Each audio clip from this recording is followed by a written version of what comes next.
La passe de la goule, chapitre 8. Les Rays les attaquèrent en milieu d'après-midi. Ils avaient atteint le fond d'une combe. Salim regardait avec appréhension la longue montée qui les attendait lorsque les cris s'élevèrent.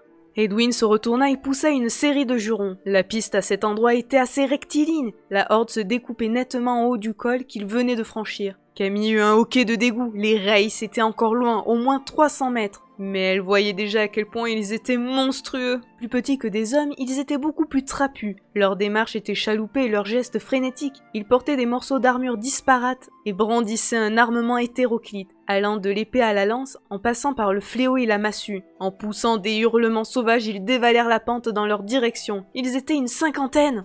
Edwin regarda autour de lui, observa la montée qui les attendait et aboya un ordre. « Descendez de cheval, laissez tout, sauf vos armes et suivez-moi !» Il écarta 2 buissons sur le côté de la piste, révélant un passage à peine marqué, certainement un sentier d'animal sauvage. Il s'y engagea en criant. « Et Willan, derrière moi, Bjorn, Maniel, à l'arrière. S'ils se rapprochent, arrêtez-vous et bloquez-les !» Il s'enfonça entre les arbres, essayant de progresser le plus rapidement possible. Et Camille le suivit en se demandant s'il ne devenait pas fou. Se frayer un chemin dans ces tailles inextricables était presque impossible. De plus, les Raïs bénéficieraient de la trouée que leur passage ouvrait dans le sous-bois. Ils seraient sur eux en moins de 3 minutes.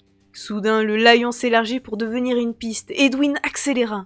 Camille fut vite essoufflée, mais ce n'était rien par rapport à Maître Duhomme. Le vieil analyste était hors d'haleine et ne parvenait à suivre qu'à grande peine. Les cris des Rays se firent entendre, plus distincts. Edwin et Camille étaient en tête, suivis de Salim et d'Eyana. Maître Duhomme, épuisé, courait juste derrière Artis, devant Bjorn et Maniel.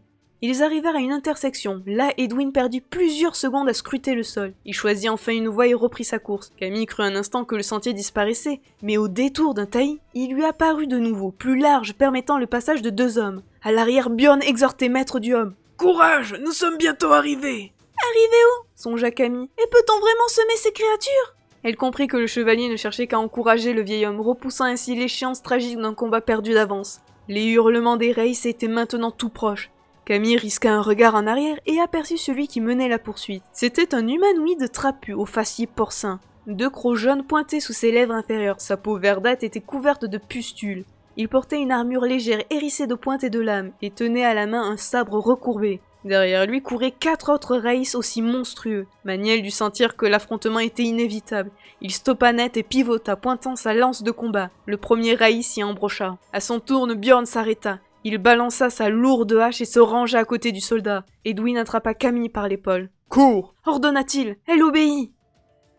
Rapidement, le bruit du combat s'estompa. Camille sentit son cœur se serrer. Bjorn et Maniel venaient-ils de se sacrifier pour qu'elle survive? Edwin la faisait louvoyer entre les troncs d'arbres gigantesques, les taillis impénétrables, les ronciers agressifs. Elle devait sans cesse se courber pour éviter des branches basses, bondir par-dessus des souches, mais la piste qu'il suivait se précisait comme si elle était empruntée régulièrement.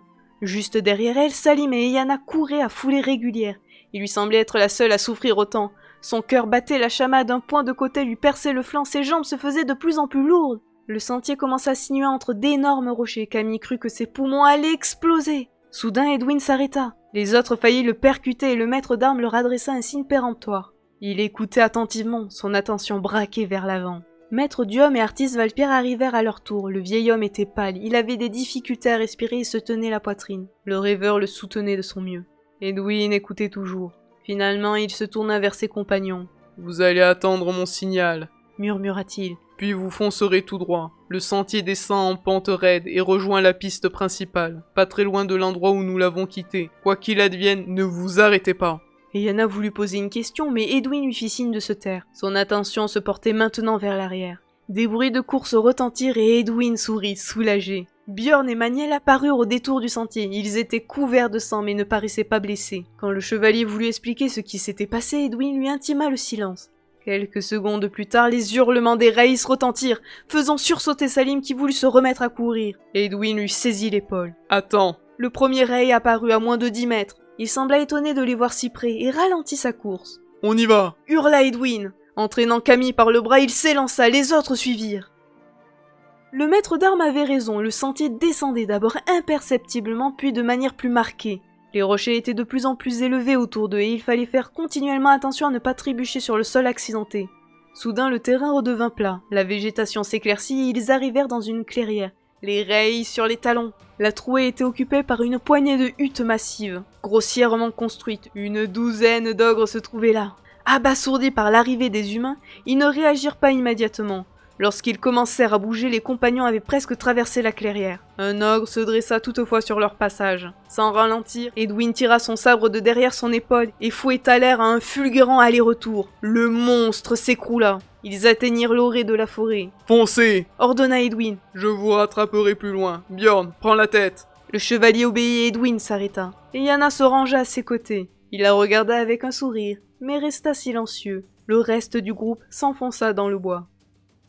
Dans la clairière, les Reis percutèrent le groupe d'ogres. Des hurlements de fureur s'élevèrent et la mêlée devint générale. Et Yana vit un ogre déchaîné se servir du corps d'un Rey pour faire le vide autour de lui. Un autre, pourtant lardé de coups d'épée, rugissait en fracassant des crânes et en arrachant des bras. Quand il devint évident que les ogres avaient le dessus, Edwin se tourna vers Yana. « On peut y aller !» décida-t-il. La jeune femme le fixait admirative. « Comment savais-tu qu'il y avait un camp ogre ici ?» J'ai longtemps vécu dans les marches du Nord. Là-bas, les ogres sont presque aussi nombreux que les siffleurs le sont ici. Ils se comportent d'une façon assez prévisible. Il n'était pas difficile de les retrouver. Et Yana hocha la tête. Ils ne vont pas nous suivre ? Non, les ogres ne sont pas assez intelligents, et avec les Reis, ils auront à manger pour au moins une semaine. L'estomac est la seule chose qui compte pour eux. Allez, on y va. Après un dernier coup d'œil sur la clairière où la horde Rey se faisait tailler en pièces, Edwin et Yana s'élancèrent sur le sentier. Ils rattrapèrent les autres sur la piste principale alors qu'ils rassemblaient les chevaux. Du regard, Maître Diom interrogea Edwin. « C'est bon, » l'informa celui-ci. « Nous sommes tranquilles jusqu'au prochain paquet cadeau que nous enverrons à l'Étliche. »« Mais que diable fabriquait-il ici ?» ragea Bjorn. « Je croyais que les Reis étaient au nord en train d'affronter l'armée impériale. » « Ils le sont, » répliqua Edwin. « Ceux-là ont été envoyés par l'Étliche. »« Les Téliches sont guidés à mon dessein, j'en ai conscience, » déclara Camille. Mais comment peuvent-ils s'assurer que leur plan a fonctionné ? Maître Diom avait du mal à récupérer et Artie se tenait près de lui, de manière à intervenir rapidement en cas de problème. Le vieil analyste tint toutefois à répondre. « Ils ne peuvent le savoir en restant là où ils sont, » expliqua-t-il. « Les Reis étaient de toute façon sacrifiés, car je doute que les Téliches aient eu l'intention de les renvoyer vers le nord. Il est probable, par contre, que l'un d'eux prendra le risque d'effectuer un pas sur le côté pour vérifier que tu as été tué. Mais pas tout de suite, d'ici là il faut que tu t'abstiennes du moindre dessein. Nous devons quitter cette piste au plus vite. Edwin ?» Le maître d'armes hocha la tête. « Plus facile à dire qu'à faire, » indiqua-t-il. « Tant que nous serons dans les collines de Tage, nous ne trouverons pas d'autre route que celle-ci. Dans 2 jours, les choix seront plus nombreux. Et si nous ne nous arrêtons pas cette nuit ?» hasarda Salim. Alors demain soir, nous serons sûrement sortis des collines. Mais nous serons épuisés et si nous faisons une mauvaise rencontre, elle risque de mal tourner. Le garçon eut l'air gêné. Je ne voulais pas me mêler de ce qui ne me regarde pas, s'excusa-t-il. Ne te reproche rien. Le rassura Edwin. Tu n'as pas dit de bêtises, au contraire. Je pense d'ailleurs que nous allons courir ce risque et miser sur une traversée rapide des collines. Diom, tu t'installes à l'arrière du chariot avec Artis. Non, ne proteste pas, ça ne servirait à rien. Salim, tu mènes l'attelage, d'accord ? Le garçon carra les épaules. Sans lui accorder le temps de fanfaronner, Edwin poursuivit. Et Willan, tu grimpes à côté de Salim. Ce sera lourd dans les côtes, mais nous n'avons pas le choix. Et Yana, Maniel et... Je peux prendre le cheval de Hans ? Le coupa Camille. Tu sais monter ? S'étonna Edwin. Je n'ai jamais essayé, répondit-elle tranquillement. Je crois pourtant que je peux y arriver. Edwin la jaugea un instant, puis accepta. Pourquoi pas ? Nous serons vite fixés. Si tu y parviens, ce sera plus facile pour établir un roulement de repos dans le chariot. Prends Murmure, proposa Yana. Il est plus doux que les étalons de guerre qu'utilisent ces tas de muscles. Le cheval noir de la jeune femme était fin, plus petit que les autres avec un regard calme et intelligent. Camille l'avait trouvé magnifique dès leur première rencontre. Elle s'approcha de lui et le gratta entre les yeux, comme elle avait vu ses compagnons faire. Le cheval accepta volontiers la caresse. « Je suis sûre que tu t'en sortiras », observa Yana. « Ton comportement est juste, il a déjà confiance en toi. » La jeune femme lui expliqua rapidement les techniques de base avant de l'aider à se hisser sur la selle. « Alors ?» demanda-t-elle. « Comment te sens-tu là-haut ?» Camille eut du mal à répondre. Elle s'adaptait à la situation avec l'aisance d'une cavalière expérimentée, ce qui la troublait un peu. Se pouvait-il que son corps ait conservé une mémoire dont son esprit avait été privé ? Génial ! Finit-elle par dire. Alors en route. Lança Edwin. Salim regardait son ami jucher sur le cheval avec une pointe de jalousie. Mais il avait une mission et quand il prit les rênes, il se sentit soudain aussi important que Camille. Il retrouva son sourire. « Hé cocotte, hé bourrichon !» cria-t-il. L'attelage s'ébranla pour attaquer la montée. Camille était parfaitement à l'aise sur le dos de Murmure. Le cheval répondait à chacune de ses sollicitations comme s'il devinait à l'avance ce qu'elle pensait et veillait à son équilibre et à son confort. Et Yana, qui avait enfourché la monture d'Hans, chevauchait à côté d'elle. Tu t'en sors à merveille. Comment t'as-t-elle? C'est à croire que tu as passé ta vie sur le dos d'un cheval.